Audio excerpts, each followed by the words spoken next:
할렐루야. 오늘도 말씀을 깨닫는 지혜와 응답받는 기도의 은총이 우리에게 넘치게 될 줄로 믿습니다. 오늘부터 우리는 이 역대상하를 살펴보게 됩니다. 이 역대상, 역대하, 우리가 편의상 나눠서 부르지만 이 두 책은 실상은 원래 한 책자예요. 한 책자지만 분량이 많다 보니까 이 책이 서로 나뉘어져 있습니다. 또 열왕기와 역대기는 얼핏 보기에는 서로 닮아있는 책처럼 보이죠. 왜냐하면 둘 다 역사를 다루는 책이기 때문에 그렇습니다. 하지만 이 두 책은 분명한 차이점이 있어요. 어떤 차이점이 있냐면 이 열왕기라는 책은 나라가 망하는 시점에서 이 예레미야 선지자가 기록한 가슴 아픈 역사서예요. 그래서 역사서지만 이 선지서적 관점이 있어요. 그리고 열왕기는 나라가 왜 망했는지에 관점을 둡니다. 그래서 하나님을 떠나서 죄를 행했던 아픔과 이스라엘 민족들의 모든 실책이 그대로 드러나는 책이 열왕기라는 책이죠. 역대기는 반대로 이 포로기를 마치고 돌아와서 이들이 하나님의 언약을 되새기기 위해서 이 학자 에스라가 쓴 책입니다. 그래서 역대기의 중심 내용들은 새 희망이 중심이 되는 거예요. 언약 중심, 다윗 중심, 성전 중심, 하나님 중심의 관점으로 기록된 책이 바로 역대기라는 책입니다. 그래서 역대기는 역사책이라기보다는 하나님을 향한 우리의 신앙의 고백으로 봐야 되는 책이에요. 그래서 이런 관점을 가지고 읽는다면 더욱 은혜가 되는 책이 바로 역대기라는 책이 되기도 합니다. 우리는 역사를 볼 때 있는 그대로 보는 열왕기 같은 시각도 필요하지만 하나님께서 살아계시고 또 끝까지 우리를 사랑하시고 우리에게 언약을 주시고 우리를 다시 시작하게 하신다는 이 역대기적 신앙 고백도 우리에게 필요합니다. 오늘도 우리가 말씀 안에서 우리가 스스로 죄인됨을 깨닫고 회개를 멈추지 말고 하나님께서 나를 사랑하시고 끝까지 나를 통해 새로운 역사를 이루어 가시는 그 하나님을 믿는 온전한 믿음이 우리에게 있기를 소망합니다. 그렇다면 이 역대기는 누가 썼다고 했죠? 아까 학자 에스라가 썼다고 했는데 에스라에 대한 정보가 에스라 7장 6절 말씀에 나옵니다. 이 에스라가 바벨론에서 올라왔으니 그는 이스라엘의 하나님 여호와께서 주신 모세의 율법에 익숙한 학자로서 그 하나님 여호와의 도우심을 입음으로 왕에 구하는 것은 다 받는 자이더니. 이 역대기의 저자 에스라에 대한 정보가 에스라 7장 6절 말씀에 나오는데 에스라는 어떤 사람이냐면 먼저 학자입니다. 학자인데 어떤 학자냐면은 모세의 율법에 익숙한 학자였다라고 성경은 말합니다. 또 이 7절의 말씀, 7절 에스라 7장 7절부터 10절까지 말씀을 보면요. 아닥사스다 왕 제7년에 이스라엘 자손과 제사장들과 레위 사람들과 노래하는 사람들과 문지기들과 느디님 사람들 중 몇 사람이 예루살렘으로 올라올 때 이 에스라가 올라왔으니 왕의 제7년 다섯째 달이라. 첫째 달 초하루에 바벨론에서 길을 떠났고 하나님의 선한 손에 도우심을 입어 다섯째 달 초하루에 예루살렘에 이르니라. 에스라가 여호와의 율법을 연구하여 준행하며 율례와 규례를 이스라엘에 가르치기로 결심하였더라. 이 에스라 7장 10절에 나오는 율례와 규례를 이스라엘에게 가르치기로 결심하였다. 가르치기 위해서 쓴 책이 역대기라는 책이죠. 그리고 여호와의 율법을 연구하여 준행한, 율법을 연구하고 그것을 지키는 이 책이 바로 역대기라는 책이에요. 에스라가 왜 이 율법을 연구하고 준행하며 율례와 규례를 이스라엘에 가르치기로 결심하냐면 신명기 32장 말씀을 보시면 이 모세의 노래가 나오는데 모세가 이렇게 노래합니다. 옛날을 기억하라. 역대 연대를 생각하라. 내 아버지에게 물으라. 그가 내게 설명할 것이요. 내 어른들에게 물으라. 그들이 내게 말하리로다. 모세가 죽어가면서 부르는 노래의 한 구절인데요. 뭐라고 모세가 고백하냐면 옛날을 기억하라. 역대의 연대를 생각하라. 이스라엘 신앙의 특징이 뭐냐면 이스라엘 신앙의 특징은 계대신앙입니다. 계대신앙. 계대신앙이라는 건 신앙을 대대로 물려받았다라는 뜻이에요.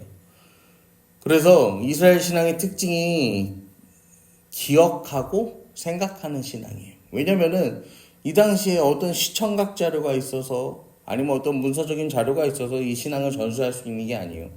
아버지가 아버지의 아버지가 아버지의 아버지의 아버지가 계속해서 기억하고 생각한 것을 전하는 이 신앙의 전달이었기 때문에 그렇죠. 70년의 포로기 때문에 이스라엘 백성들이 이제 남유다가 망하고 이 바벨론으로 포로로 끌려갔다가 70년 만에 1차 포로 귀환이 이루어지죠. 그 뒤로도 몇백 년의 시간 동안 계속해서 포로 귀환이 이루어지는데 이 70년의 포로기 때문에 일단 젊은 세대는 이스라엘의 역사, 하나님 말씀에 대해 잘 몰라요. 그렇기 때문에 물어야 한다는 거죠. 누구에게? 아버지에게, 어른들에게 물어야 한다는 거예요. 또 신명기 32장 8절을 보시면 지극히 높으신 자가 민족들에게 기업을 주실 때, 인종을 나누실 때 이스라엘 자손의 수요대로 백성들의 경계를 정하셨다라고 성경은 말합니다. 이 표현이 함축되어서 표현돼서 그렇지 민족들에게 지극히 높으신 자가 민족들에게 기업을 주실 때, 인종을 나누실 때, 이스라엘 자손의 수요대로 백성들의 경계를 정하실 때 이게 다 창세기, 출애굽기, 민수기 이런 모세 오경에 나오는 성경의 내용들이죠. 또 32장 9절에 보면 여호와의 분깃은 자기 백성이라 야곱은 그가 택하신 기업이로다. 옛날을 기억하라는 말은 모세 오경을 기억하라는 말이에요. 모세 오경이야말로 이 모세 오경이 어떤 완벽한 책이기 때문에 모세 오경을 기억해라 이게 아니라 이스라엘 백성들이 어디에서 왔는지, 그들이 어디에서 출발했는지, 그들의 근본을 찾는 이 신앙의 교재, 신앙의 기록이 어디에 남아있는 거예요? 모세 오경에 남아있었기 때문인 거예요. 그래서 32장 10절에도 여호와께서 그를 황무지에서 짐승이 부르짖는 이 광야에서 만나시고 호위하시며 보호하시며 자기 눈동자같이 지키셨도다. 광야에서 하나님께서 이스라엘 백성들을 얼마나 사랑하시고 붙잡아 주셨는지 기억하고 11절 12절에도 마치 독수리가 자기 보금자리를 어지럽게 하며 자기 새끼 위에 너풀거리며 그 날개를 펴서 새끼를 받으며 그 날개 위에 그것을 엎는 것 같이 여호와께서 홀로 그를 인도하셨고 그와 함께한 다른 신이 없었도다. 이스라엘의 역사를 기록한 노래에서 출발한 성경이 역대기라는 성경이라고 말씀을 드렸어요. 그리고 역대기는 인간의 역사, 이 왕들의 이야기는 중요하게 여기질 않아요. 그래서 이 이스라엘이 왜 멸망하는지 그 멸망의 역사를 차곡차곡 빼곡하게 기록했던 이 왕들의 이야기는 다 빼버립니다. 그래서 역대기는 북이스라엘의 역사는 기록되지 않아요. 왜냐면은 북이스라엘의 범죄함으로 말미암아 그 범죄가 남유다에 전해졌고 남유다도 그렇게 같이 타락함으로 말미암아 멸망하는 거거든요. 그래서 북이스라엘 역사는 다 빼버립니다. 그리고 역대기는요 중요한 게 뭐냐면 하나님이 사람을 어떻게 사랑하시는지에 대해서요 관점이 맞춰져 있는 거예요.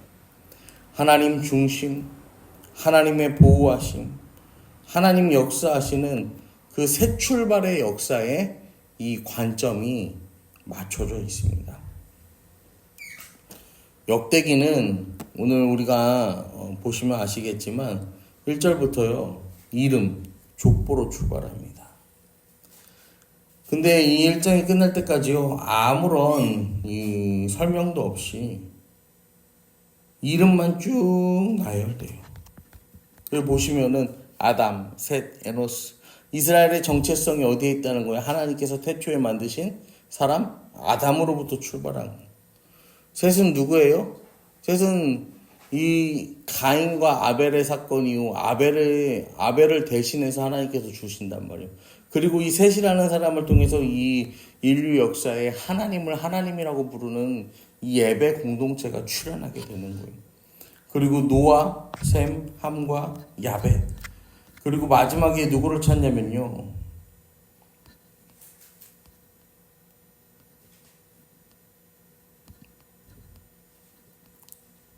이스 27절을 보시면 아브람, 곧 아브라함은 조상들이요.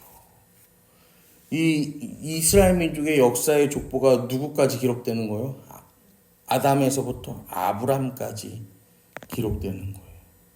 그리고 이스마엘의 밑에 보면 뭐 이스마엘의 세계라고 하지만 이것도 사실 아브라함의 자손이었던 거고, 에서의 자손도 아브라함의 이 아들 이삭이 낳은 자손들이고, 그리고 이제 그 이후의 스토리도 다 어떻게 해요? 이 다 아브라함의 혈통을 타고 일어난 이 왕들의 이야기인 거예요. 여러분, 이렇게 해서 1장에요 191명의 족보가 나옵니다. 아무것도 남아있지 않은 폐허가 돼버린 예루살렘을 다시 시작하는 방법이 뭐냐면요, 아담부터 출발하는 거예요. 이 민족의 정체성을 다시 잡는 데서부터 출발하는 거예요. 하나님이 함께 하신 우리 조상들의 역사를 기억하라. 하나님이 함께 하신 그들의 이름을 통해서 우린 다시 출발한다 라는 거죠. 그것이야말로 바로 옛일을 기억하고 역대의 연대를 생각하는 일이기 때문입니다. 이 이름을 붙잡고 우리를 포기하지 않고 우리와 함께 하시는 하나님을 붙들고 나아가는 것, 그것이 우리의 인생이 믿음이 새 출발하는 방법이다라고 오늘 이 에스라는 말하는 것입니다. 이제 우리가 이 역대기의 말씀을 살펴보게 될 텐데, 여러분, 역대기의 말씀을 통해서요, 오늘도 우리 신앙의 새로운 불씨를 지피고 다시 한번 우리가 이 부흥의 불꽃을 태우는 도구로 우리를 사용하실 그 주님을 기대하며 믿음으로 이 성경을 살펴보며 나아가는 저와 여러분 되기를 간절히 축원합니다.